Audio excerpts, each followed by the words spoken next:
Hello friends, आपका स्वागत है हमारे यूट्यूब चैनल इजी आरपीएससी में। इस वीडियो में हम आरपीएससी एसीएफ के जो जूलॉजी का सिलेबस है उसमें कुछ टॉपिक दिए हुए हैं, जैसे कि vermiculture, lac culture, apiculture, poultry culture, pisciculture, pearl culture, aquaculture and forestry. इन सभी टॉपिक्स को हम इस वीडियो में कवर करेंगे। ओके, तो शुरू करते हैं। सबसे पहले अपन देखते हैं पोल्ट्री कल्चर। पोल्ट्री कल्चर का मतलब होता है मुर्गी पालन, मुर्गियों को पालते हैं। ठीक है, तो पोल्ट्री कल्चर में मुर्गी के अलावा भी अन्य पक्षियों को पाला जाता है। ठीक है, ये वाला क्वेश्चन पूछा गया है एग्जाम में, आरपीएससी के एग्जाम में पूछा गया कि पोल्ट्री कल्चर में मुर्गी के अलावा किन किन को पाला जाता है। तो पोल्ट्री कल्चर में मुर्गी के अलावा पाला जाता है टर्की, गीज और बतख को। ये वाला क्वेश्चन पूछा जा चुका है, लैब असिस्टेंट के एग्जाम में पूछा जा चुका है कि पोल्ट्री कल्चर में मुर्गी के अलावा और किन किन पक्षियों को पाला जाता है। तो वो पाला जाता है टर्की, गीज और बतख। ये आप उनको याद रखना है। ओके, नेक्स्ट है कि घरेलू मुर्गी। घरेलू मुर्गी, भारतीय घरेलू मुर्गी, उसका नाम क्या है? उसका नाम है गैलस डोमेस्टिकस। क्या है? गैलस डोमेस्टिकस। ओके, नेक्स्ट है कि मुर्गों की लड़ाई, जैसे क्या भी कहा जाता है कॉक फाइटिंग, या फिर गेम बर्ड के लिए कौन सी नस्ल पाली जाती है? वो पाली जाती है असील नस्ल। कौन सी असील नस्ल होती है ना? अपन ने देखा है कि मुर्गों की लड़ाई होती है ना, उसके लिए कौन सी नस्ल पाली जाती है? वो पाली जाती है असील। ओके, नेक्स्ट है कि मुर्गी की नस्ल जो मांस के उत्पादन के लिए पाली जाती है।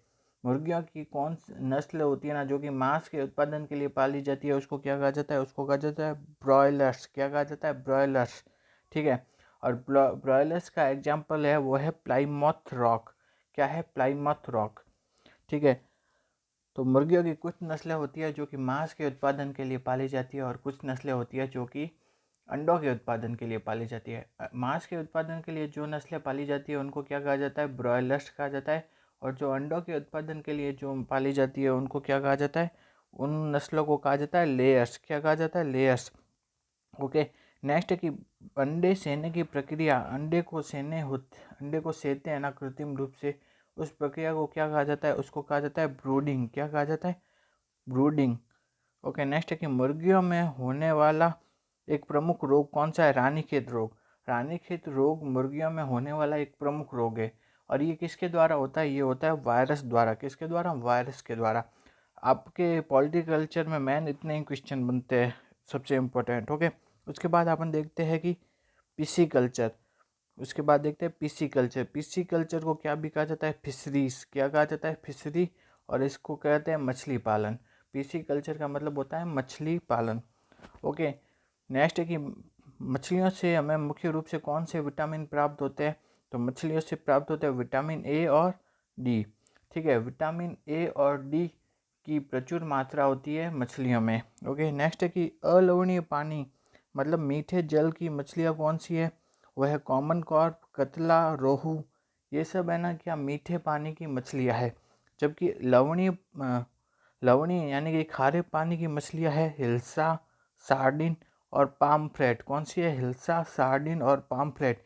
ये सब है खारे पानी की मछलियाँ। इन सभी को क्या किया जाता है? खाया जाता है। ओके, नेक्स्ट है कि जो गंगा, जमुना, ब्रह्मपुत्र आदि ये जो नदियां हैं ना, इनसे फिश सीड प्राप्त किया जाता है। फिश सीड मतलब होता है बहुत ही एकदम छोटी छोटी मछलियाँ, या फिर मछलियों के जो अंडे होते हैं ना उनको क्या कहा जाता है? Fish seed. गंगा, जमुना, ब्रह्मपुत्र इन सब नदियों से फिश सीड बहुत अधिक मात्रा में प्राप्त किए जाते हैं।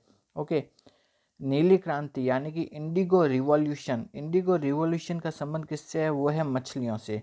ठीक है, जैसे कि हरित क्रांति या ग्रीन रिवॉल्यूशन का मतलब संबंध है गेहूं से। दुग्ध क्रांति मतलब श्वेत क्रांति का संबंध है दूध से। उसी तरह से नीली क्रांति का संबंध है मछलियों से। ओके, नेक्स्ट क्वेश्चन है कि मधुमक्खी पालन। मधुमक्खी पालन को क्या कहा जाता है? एपीकल्चर। एपीकल्चर का मतलब होता है मधुमक्खी का पालन। ठीक है, एपीकल्चर हेतु व्यापारिक दृष्टि से सर्वश्रेष्ठ नस्ल कौन सी है? तो मधुमक्खी पालन के लिए सर्वश्रेष्ठ नस्ल है वो है एपिस मेलिफेरा। कौन सी है? Apis mellifera. एपिस मेलिफेरा को क्या भी कहा जाता है? यूरोपियन मक्खी भी कहा जाता है। ठीक है, भारतीय मोना मक्खी का नाम क्या है? Apis indica. भारतीय मोना मक्खी का नाम होता है एपिस इंडिका। ओके, नेक्स्ट है कि जो है ना मेल मधुमक्खी होती है, मेल मधुमक्खी को क्या भी कहा जाता है, ड्रोन कहा जाता है। और जो ड्रोन होता है ना वो क्या होता है, हैप्लॉइड होता है, एन होता है। और ड्रोन का जो निर्माण होता है ना वो किससे होता है, अनफर्टिलाइज एग, मतलब ऐसा एग जिसमें स्पर्म का से फर्टिलाइजेशन नहीं हुआ होता, मतलब अनफर्टिलाइज अनिषेचित एग से किसका निर्माण होता है, मेल मधुमक्खी या ड्रोन का। ठीक है, दूसरा है फर्टाइल, दूसरा है रानी मधुमक्खी, क्वीन। तो वो क्या होती है, वो होती है फर्टाइल बी, मतलब फर्टाइल फीमेल होती है। ठीक है, रानी मधुमक्खी क्या होती है, फर्टाइल फीमेल, ये होती है 2n होती है। और है ना जो इसको रॉयल जेली खिलाते हैं ना वो किस में परिवर्तित हो जाती है, वो होती है क्वीन में। ठीक है, नेक्स्ट है कि वर्कर, जो श्रमिक मधुमक्खियाँ होती है, श्रमिक मधुमक्खियाँ क्या होती है, स्टीराइल मधुमक्खी, मतलब बंदी मधुमक्खी होती है, इसको रॉयल जेली नहीं खिलाया जाता।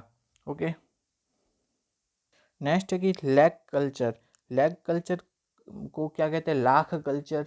लैग कल्चर का मतलब होता है लाख कीट का पालन करना। ठीक है, तो लाख कीट कौन सा होता है, यानी ऐसा कीट जो कि लाख का उत्पादन करता है, तो लाख कीट होता है वो होता है लेसिपर लेका या टेकार्डिया लेका, लेसिपर लेका या टेकार्डिया लेका, जो कि एक क्या है, आर्थ्रोपोड है, वो क्या होता है, लाख कीट। ठीक है, विश्व में कुल लाख का 80% का उत्पादन कहाँ होता है, भारत में। जितना भी लाख है उसका 80% उत्पादन होता है भारत में। ओके, नेक्स्ट है कि सर्वश्रेष्ठ किस्म का लाख कौन सा होता है, तो सर्वश्रेष्ठ लाख होता है कुसुमिक लाख। कुसुमिक लाख होता है ना वो किससे प्राप्त होता है, बैर व पलाश से पोषण प्राप्त करता है। तो कुसुमिक लाख होता है वो, उसमें जो लाख कीट होता है ना वो किससे पोषण प्राप्त करता है, बैर व पलाश से। तो लाख की जो अलग अलग किस्में हैं ना वो किस आधार पर है, इस आधार पर है कि लाख कीट कौन से प्लांट से पोषण प्राप्त कर रहा है। तो कुसुमिक लाख होता है उसमें लाख कीट बैर व पलाश से पोषण प्राप्त करता है। कुसुमिक लाख होता है वो सबसे सर्वश्रेष्ठ किस्म का लाख है। ओके, नेक्स्ट है कि भारत में कुल लाख उत्पादन का 50% लाख का उत्पादन बिहार के छोटा नागपुर स्थान से होता है। कुल लाख के उत्पादन का 50% का उत्पादन बिहार के छोटा नागपुर स्थान से होता है। ओके, नेक्स्ट क्वेश्चन है कि भारतीय लाख अनुसंधान संस्थान वो कहाँ पर स्थित है, भारतीय लाख अनुसंधान संस्थान स्थित है नामकुम रांची में। कहाँ स्थित है, नामकुम रांची। ओके, नेक्स्ट है कि लाख का सीक्रेशन, मतलब लाख का जो स्त्रवण होता है वो किसके द्वारा होता है, वो होता है डर्मल ग्लैंड या चर्म ग्रंथियों द्वारा।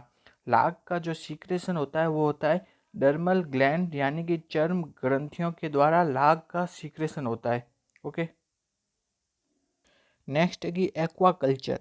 एक्वा कल्चर होता है ना उसमें क्या होता है कि फिश के साथ साथ जो मछलियाँ होती हैं, मछलियों को पालते हैं तो वो तो क्या आ जाता है, पिस्सी कल्चर, पिस्सी कल्चर। ठीक है, जबकि जो एक्वा कल्चर होता है उसमें फिश के साथ साथ प्रॉन, लॉबस्टर, मोलस्का और उनके अलावा एक्वेटिक प्लांट और एल्गी को भी कल्चर किया जाता है। पीसी कल्चर में तो आपने देखा सिर्फ फिश को कल्चर किया जाता है, जबकि एक्वा कल्चर होता है ना उसमें फिश के साथ साथ प्रॉन, लॉबस्टर, मोलस्का, ये एक्वेटिक एनिमल और एक्वेटिक प्लांट और एल्गी, इन सभी को भी कल्चर किया जाता है एक्वा कल्चर के अंतर्गत। ओके, नेक्स्ट है कि पर्ल कल्चर। पर्ल कल्चर का मतलब होता है मोती पालन। ठीक है, पर्ल कल्चर का मतलब होता है मोती पालन। ठीक है, मोती को प्राप्त करने के लिए बाइवाल्विया, बाइवाल्विया क्या है, मोलस्का का एक ग्रुप है, उसका कल्चर किया जाता है। मोती को प्राप्त करने के लिए बाइवाल्विया जो कि मोलस्का का एक ग्रुप है उसका कल्चर किया जाता है। सबसे पहले कृत्रिम मोती का उत्पादन किसने किया था, तो सबसे पहले कृत्रिम मोती का उत्पादन किया था जापानी वैज्ञानिक टोकिची निशिकावा ने। किसने किया था, जापानी वैज्ञानिक टोकिची निशिकावा, उसने सबसे पहले कृत्रिम रूप से मोती का उत्पादन किया था। ओके, नेक्स्ट क्वेश्चन है कि सबसे मूल्यवान मोती किससे प्राप्त होता है, तो सबसे मूल्यवान मोती प्राप्त होता है पिंक टाडा से। ये बहुत इंपॉर्टेंट क्वेश्चन है, बहुत बार पूछा जा चुका है कि सबसे मूल्यवान मोती किससे प्राप्त होता है, वो प्राप्त होता है पिंक टाडा जो कि एक मॉलस्क है उससे प्राप्त होता है। नेक्स्ट क्वेश्चन है कि सबसे मूल्यवान मोती किससे प्राप्त होता है, वो होता है पिंक टाडा। ये तो आपने देख ही लिया है कि सबसे मूल्यवान मोती प्राप्त होता है पिंक टाडा से प्राप्त होता है। ओके, जो कि एक मॉलस्क है। नेक्स्ट है कि भारत में सर्वोत्तम किस्म का मोती कौन सा है? भारत में सर्वोत्तम किस्म का मोती होता है लिंगा मोती। ओके। नेक्स्ट है कि मोती यानी कि पर्ल उत्पन्न करने वाले मोलस्क कौन कौन से है? तो मोती उत्पन्न करने वाले मोलस्क कौन कौन से है? वो तो है पहला पिंक टाडा, जिसे क्या भी कहा जाता है, पर्ल ऑयस्टर भी कहा जाता है। दूसरा है माइटीलस, कौन सा है? माइटीलस। पहला पिंक टाडा, दूसरा माइटीलस। ये दोनों पर्ल उत्पन्न करने वाले मोलस्क है।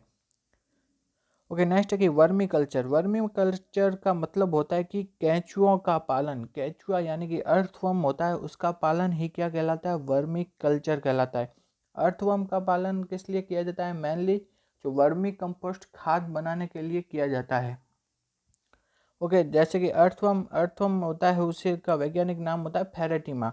और ये कौन से संघ का प्राणी है? ये है एनेलिडा संघ का प्राणी है। तो केंचुआ का जो पालन होता है वो क्या कहलाता है? Vermi culture. ओके। नेक्स्ट है कि अर्थवर्म से वर्मी कंपोस्ट खाद प्राप्त होती है। अर्थवर्म का जो पालन किया जाता है वो किस लिए किया जाता है? मेनली वर्मी कंपोस्ट जो खाद प्राप्त करने के लिए किया जाता है। नेक्स्ट कि केंचुओं को किसान का मित्र भी कहा जाता है।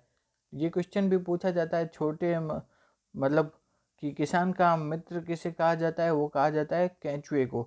और उसमें ऑप्शन भी बैल भी दिया हुआ होता है, लोग बैल कर देते हैं, लेकिन किसान का मित्र क्या होता है? वो होता है केंचुआ यानी कि अर्थवर्म होता है। ओके। नेक्स्ट है कि फॉरेस्ट्री का मतलब होता है grow, manage and protect healthy forest ecosystem.